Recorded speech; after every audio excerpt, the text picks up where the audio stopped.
sini saya akan menerangkan beberapa penyebab dan cara pengobatan virus flu burung dan mengatasi cara mengatasinya. Yang pertama, flu burung.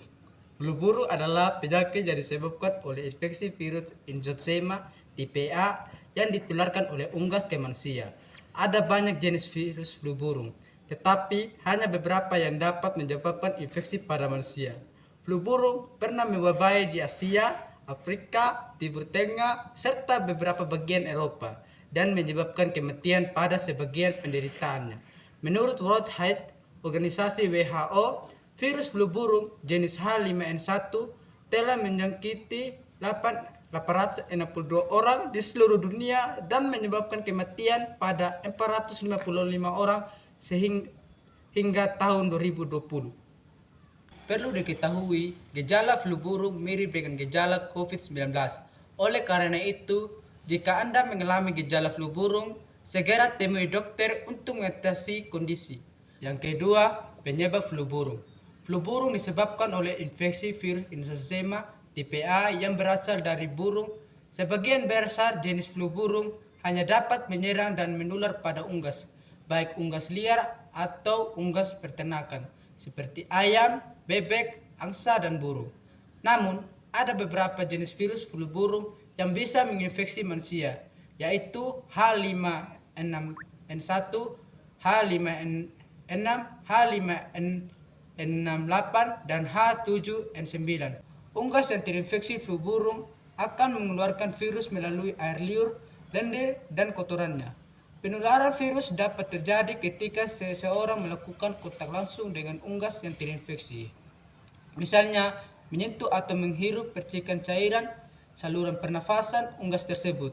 Selanjutnya, virus burung akan masuk ke dalam tubuh jika orang tersebut menyentuh area mata, hidung, atau mulut.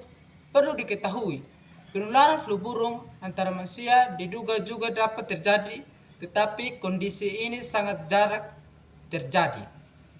Itu, seseorang lebih berisiko terinfeksi virus flu burung jika memiliki faktor berikut. Yang pertama, bekerja sebagai peternakan unggas. Yang kedua, berada dekat dengan unggas yang terinfeksi. Yang ketiga, pergi ke daerah atau tempat terjadinya infeksi flu burung. Yang kelima, sering mengonsumsi daging atau telur unggas yang tidak matang. Yang keenam, bekerja sebagai tenaga kesehatan yang merawat penderitaan flu burung. Yang ketujuh, memiliki anggota keluarga yang menderita flu burung. Yang ketiga, gejala flu burung. Gejala flu burung umumnya muncul setelah 2-5 hari terpapar virus ini. Gejala yang timbul pada tiap penderitaan juga dapat berbeda-beda, mulai dari yang ringan hingga parah. Secara umum, penderitaan flu burung akan mengalami gejala berupa: yang pertama, demam. Yang kedua, batuk. Yang ketiga, sakit tenggorokan. Yang keempat, hidung berair atau tersumbat. Yang kelima, sakit kepala. Yang keenam, nyeri otot. Yang ketujuh, kelelahan. Yang kedelapan, sesak nafas. Pada beberapa kasus, gejala yang dapat juga timbul antara lain muntah, sakit perut, diare, gusi berdarah, mimisan, nyeri dada, mata merah. Pada kasus infeksi berat, flu burung bahkan bisa menyebabkan pneumonia, ARDS, gagal nafas, kejang, dan gangguan sistem saraf. Yang keempat, kapan ke dokter?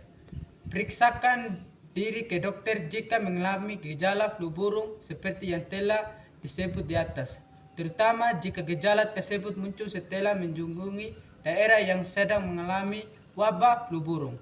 Pastikan juga memberitahu dokter jika ada pernah berkunjung ke peternakan atau pasar unggas. Flu burung dapat menyebabkan terjadinya komplikasi serius pada beberapa penderitaan yang memiliki kondisi tertentu, seperti ibu hamil, orang yang dengan daya tahan yang lemah, atau orang yang berusia lebih dari 65 tahun. Jika Anda memiliki kondisi tersebut dan mengalami gejala flu burung, segera periksa diri ke dokter. Yang kelima, diagnostisasi flu burung. Dokter akan melakukan anamnesis atau tanya jawab mengenai keluhan dan gejala yang dialami pasien. riwayat kesehatan, riwayat perjalanan, dan kegiatan baru dilakukan pasien. Selanjutnya, dokter akan melakukan pemeriksaan fisik meliputi pemeriksaan tanda-tanda vital seperti suhu tubuh, tekanan darah, denyut nadi, dan laju napas, serta pemeriksaan dada. Jika dokter mencurigai pasien terjangkit flu burung, pemeriksaan lanjut akan dilakukan guna memastikan di organisasi, yaitu 1. Kultur swab, usap hidung yang terkerokan untuk memeriksa adanya virus pada hidung atau tengkorak. Yang kedua, tes PCR untuk mengetahui beberapa virus yang menyebabkan flu burung. Yang ketiga, tes darah untuk mengetahui kadar sel darah putih yang berfungsi melawan infeksi di dalam tubuh. Yang keempat, foto rentgen dada, mendapatkan gambar kondisi paru-paru. Yang keenam, pengobatan flu burung.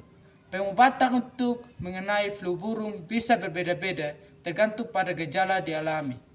Pasien yang telah diimunisasi flu burung akan dirawat di ruang isolasi di rumah sakit untuk mencegah penularan pada pasien lain. 3. Obat-obat antivirus merupakan obat utama yang digunakan untuk mengatasi flu burung. Beberapa obat antivirus yang bisa diberikan adalah: yang pertama, Aceltavir, yang kedua, Paramivir, yang ketiga, Zanamivir, yang keenam, Amansatin, yang ketujuh, Rimantin. Obat antivirus dapat meredakan gejala, mencegah komplikasi, dan meningkatkan peluang pasien untuk sembuh. Obat ini perlu dikonsumsi secepatnya dalam waktu 2 hari setelah gejala muncul. Selain untuk pengobatan, obat antivirus tersebut juga bisa digunakan sebagai obat yang mencegah flu burung. Oleh karena itu, obat ini terkadang diberikan kepada orang yang melakukan kontak langsung dengan pasien, seperti petugas medis yang menangani pasien atau anggota dan kekerabatan pasien. Jika pasien mengalami gangguan napas yang cukup parah seperti hipoksimia, dokter akan memasang alat bantu napas ventilator untuk membantu mengatasinya. Yang kedelapan, komplikasi flu burung. Beberapa komplikasi yang dapat dialami penderita flu burung adalah: yang pertama, pneumonia, yang kedua, sepsis, yang ketiga, ARDS, yang keempat, kegagalan organ yang misalnya gagal jantung dan gagal ginjal, yang kelima, kematian. Yang kesembilan, pencegahan flu burung. Cara terbaik yang bisa dilakukan untuk mencegah infeksi flu burung adalah dengan mencegah paparan virus. Beberapa hal yang dapat dilakukan adalah menghindari kontak langsung dengan unggas, yang kedua, menghindari kontak langsung dengan orang sakit, yang ketiga, menjaga kebersihan dan mencuci tangan secara rutin, yang keempat, tidak menyentuh mata, hidung, dan mulut sebelum cuci tangan, yang kelima, mengonsumsi daging atau telur unggas yang telah dimasak hingga matang, yang keenam, menerapkan etik batuk, yaitu dengan menutup mulut dan hidung dengan tisu atau lipat siku saat batuk atau bersin. Yang ketujuh, melakukan isolasi mandiri saat mengalami demam atau gejala flu burung ringan guna mencegah penularan virus kepada orang-orang di sekitar. Yang kedelapan, tidak mengunjungi daerah atau tempat terjadinya wabah flu burung. Sampai saat ini, belum ada vaksin yang secara khusus digunakan untuk mencegah penularan virus flu burung.